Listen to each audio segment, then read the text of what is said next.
ನಟ ಸಲ್ಮಾನ್ ಖಾನ್ಗೆ ಮತ್ತೆ ಕೊಲೆ ಬೆದರಿಕೆ ಬಂದಿದೆ. ವರ್ಲಿ ಟ್ರಾಫಿಕ್ ವಿಭಾಗಕ್ಕೆ ವಾಟ್ಸ್ಆಪ್ ಮೆಸೇಜ್ ಒಂದು ಬಂದಿದೆ.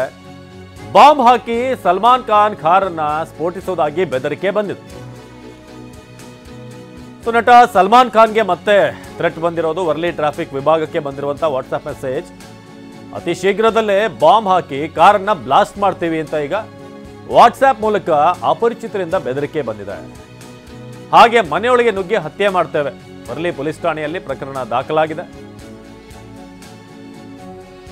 ಬಾಲಿವುಡ್ನ ಸೂಪರ್ ಸ್ಟಾರ್ ಸಲ್ಮಾನ್ ಖಾನ್ಗೆ ಈಗ ಮತ್ತೆ ಆತಂಕ. ನಟ ಸಲ್ಮಾನ್ ಖಾನ್ಗೆ ಮತ್ತೆ ಕೊಲೆ ಬೆದರಿಕೆ ಬಂದಿದೆ.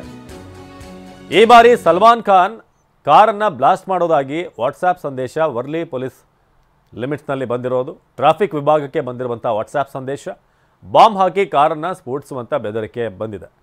ಇದು ವಾಟ್ಸ್ಆಪ್ ಮೂಲಕ ಬಂದಿರುವಂಥ ಅಪರಿಚಿತ ಬೆದರಿಕೆ. ಇಷ್ಟೇ ಅಲ್ಲದೆ ಮನೆಯೊಳಗೆ ನುಗ್ಗಿ ಹತ್ಯೆ ಮಾಡ್ತೀವಿ ಅಂತ ಕೂಡ ಸಲ್ಮಾನ್ ಖಾನ್ ವಿಚಾರವಾಗಿ ಈಗ ಬೆದರಿಕೆ ಬಂದಿದೆ. ನಮ್ಮ ಸಿನಿಮಾ ಪ್ರತಿನಿಧಿ ಮಂಗಳ ಈ ಬಗ್ಗೆ ಹೆಚ್ಚಿನ ಮಾಹಿತಿಯನ್ನು ನೀಡ್ತಾರೆ ನೇರ ಸಂಪರ್ಕದಲ್ಲಿ. ಮಂಗಳ, ಇದೀಗ ಸಲ್ಮಾನ್ ಖಾನ್ ಅವರಿಗೆ ಪದೇ ಪದೇ ಥ್ರೆಟ್ಗಳು ಬರ್ತಾ ಇರೋದು.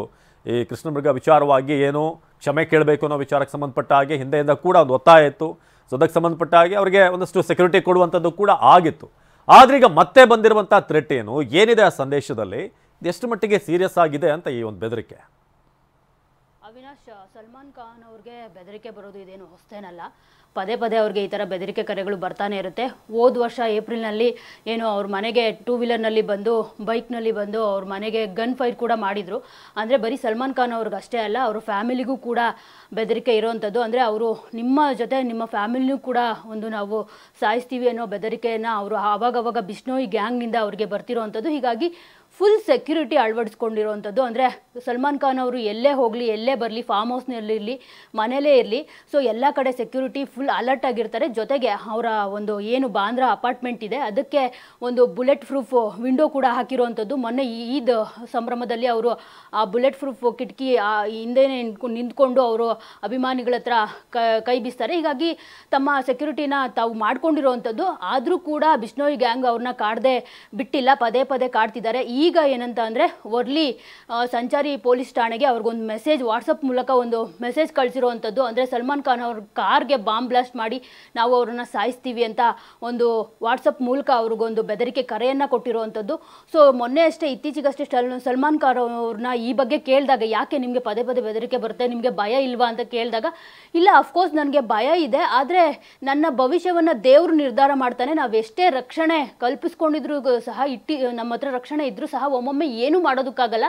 ನನ್ನ ಭವಿಷ್ಯ ಏನಿದ್ರು ದೇವ್ರ ಮೇಲೆ ನಿರ್ಧಾರ ಆಗುತ್ತೆ. ದೇವರು ಎಷ್ಟು ಆಯಸ್ ಕೊಟ್ಟಿದ್ದಾನೋ ಅಷ್ಟು ವರ್ಷಗಳ ಕಾಲ ನಾನು ಬದುಕಿರ್ತೀನಿ ಅನ್ನೋ ಒಂದು ಮಾತನ್ನು ಸಲ್ಮಾನ್ ಖಾನ್ ಅವರು ಹೇಳಿರುವಂಥದ್ದು. ಅಂದರೆ ಈ ಖುದ್ದು ಸಲ್ಮಾನ್ ಖಾನ್ ಅವರು ಕೂಡ ಡಿಸೈಡ್ ಆಗಿರೋವಂಥದ್ದು. ಅಂದರೆ ಎಷ್ಟಂತ ಸೆಕ್ಯೂರಿಟಿ ಕೊಟ್ಕೊಳ್ಳೋಕ್ಕಾಗುತ್ತೆ, ಈ ಬಿಷ್ಣೋಯ್ ಗ್ಯಾಂಗ್ ಅವ್ರನ್ನ ಬಿಡ್ತಿಲ್ಲ, ಪದೇ ಪದೇ ಟಾರ್ಗೆಟ್ ಮಾಡ್ತಿರೋವಂಥದ್ದು. ಜೊತೆಗೆ ಅವರಿಗಷ್ಟೇ ಅಲ್ಲ, ಅವ್ರ ಫ್ಯಾಮಿಲಿಗೂ ಕೂಡ ಟಾರ್ಗೆಟ್ ಮಾಡ್ತಿರೋವಂಥದ್ದು. ಹೀಗಾಗಿ ಯಾವಾಗ ಗನ್ ಬಂದು ಅವರ ದೇಹಕ್ಕೆ ತೂರುತ್ತೆ ಅನ್ನೋದೇ ಗೊತ್ತೇ ಇಲ್ಲ. ಹೀಗಾಗಿ ಸಲ್ಮಾನ್ ಖಾನ್ ಅವರು ಕೂಡ ಡಿಸೈಡ್ ಆಗೋಗ್ಬಿಟ್ಟಿದ್ದಾರೆ ಅಂತ ಅನಿಸುತ್ತೆ. ಇದ್ದಷ್ಟು ದಿನ ಚೆನ್ನಾಗಿರೋಣ, ಬಿಷ್ಣೋಯ್ ಗ್ಯಾಂಗ್ ಎಷ್ಟೇ ಅವರು ಸಾರಿ ಕೇಳಿದ್ರು, ನನ್ನ ತಪ್ಪಾಯಿತು ಅಂತ ಕೇಳಿದ್ರು. ಯಾಕಂದರೆ 1998ರಲ್ಲಿ ಅವರು ಹಮ್ ಸಾಥ್ ಸಾಥ್ ಹೈ ಶೂಟಿಂಗ್ ಮಾಡಬೇಕಿದ್ರೆ ಜೋಧ್ಪುರ್ನಲ್ಲಿ ಕೃಷ್ಣಮೃಗವನ್ನು ಅವರು ಹತ್ಯೆ ಮಾಡಿರ್ತಾರೆ. ಸೊ ಈ ಕೃಷ್ಣಮೃಗ ಏನಾಗಿರುತ್ತೆ ಅಂದರೆ ಬಿಷ್ಣೋಯ್ ಒಂದು ಸಮುದಾಯಕ್ಕೆ ಅವರು ದೇವ್ರ ಥರ ಈ ಕೃಷ್ಣಮೃಗವನ್ನು ಆರಾಧನೆ ಮಾಡ್ತಿರ್ತಾರೆ. ಹೀಗಾಗಿ ನಮ್ಮ ಒಂದು ದೇವರನ್ನ ಸಲ್ಮಾನ್ ಖಾನ್ ಅವರು ನಿರ್ದಾಕ್ಷಿಣ್ಯವಾಗಿ ಕೊಂದಿದ್ದಾರೆ. ಹೀಗಾಗಿ ನಾವು ಸಲ್ಮಾನ್ ಖಾನ್ ಅವ್ರನ್ನ ಬಿಡೋದಿಲ್ಲ ಅಂತ ಹೇಳ್ಬಿಟ್ಟು ಬಿಷ್ಣೋಯ್ ಒಂದು ಪಣವನ್ನು ತೊಟ್ಟಿರುವಂಥದ್ದು. ಸೊ ಸದ್ಯಕ್ಕೆ ಸಲ್ಮಾನ್ ಖಾನ್ ಅವರು ಏನೆಲ್ಲ ಸೆಕ್ಯೂರಿಟಿ ಮಾಡ್ಕೋಬೇಕೋ, ಜೊತೆಗೆ ಸರ್ಕಾರದ ಕಡೆಯಿಂದ ಮುಂಬೈ ಸರ್ಕಾರ ಏನಿದೆ, ಸೊ ಮಹಾರಾಷ್ಟ್ರ ಸರ್ಕಾರ ಅವರು ಕೂಡ ಅವ್ರಿಗೆ ಸೆಕ್ಯೂರಿಟಿಯನ್ನು ಕೊಟ್ಟಿರುವಂಥದ್ದು. ಸೊ ಅದು ಬಿಟ್ಟು ಮತ್ತೆ ಏನಾಗುತ್ತೆ ಅನ್ನೋದನ್ನ ಕಾದ್ ನೋಡಬೇಕು. ಇದನ್ನ ಪೊಲೀಸರು ಯಾವ ರೀತಿ ಚೇಸ್ ಮಾಡ್ತಾರೆ, ಯಾರ ಕಡೆಯಿಂದ ಬಂದಿದೆ, ಇದು ಕೂಡ ಬೆದರಿಕೆ ಬಂದಿರೋದು ಬಿಷ್ಣೋಯ್ ಗ್ಯಾಂಗ್ ಕಡೆಯಿಂದನ, ಅದರ್ವೈಸ್ ಮತ್ತೆ ಯಾರಾದರೂ ಅವರನ್ನ ಟಾರ್ಗೆಟ್ ಮಾಡಿದಾರ ಅನ್ನೋದು ಸದ್ಯಕ್ಕೆ ಪೊಲೀಸ್ ವಿಚಾರಣೆಯನ್ನ ನಡೆಸ್ತಿದ್ದಾರೆ. ಸದ್ಯದಲ್ಲೇ ಗೊತ್ತಾಗುತ್ತೆ. ಅವಿನಾಶ್, ಧನ್ಯವಾದ ಮಂಗಳ ಮಾಹಿತಿಗಾಗಿ.